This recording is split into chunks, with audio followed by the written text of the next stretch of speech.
Once there was a town, and in this town there was a church, and in this church was a bell.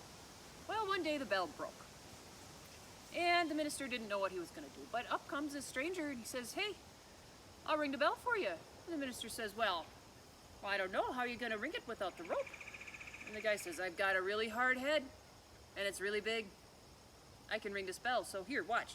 So he runs all the way up the stairs, and kabong! And sure enough, that bell could be heard throughout the county.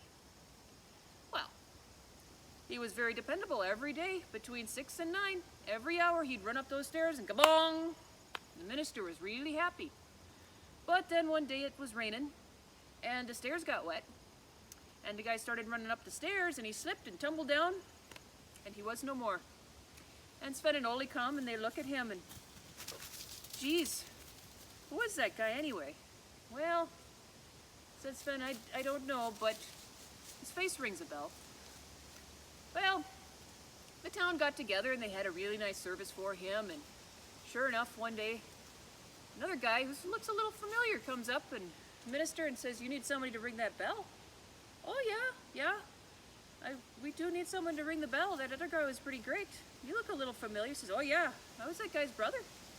And I see how much the church and the people here really liked him, so I'd like to take over and ring the bell for you." So the minister says, "Well, you got a pretty big head and it looks pretty tough, so go for it." And so, yep, sure enough, the brother goes up the staircase, and kabong! Every day between 6 a.m. and 9 p.m. every hour. Very dependable. So he went along and he was doing this just fine until another day it rained. And the steps got slippery, and he ran up and he slipped and he tumbled down, he fell, and he was no more.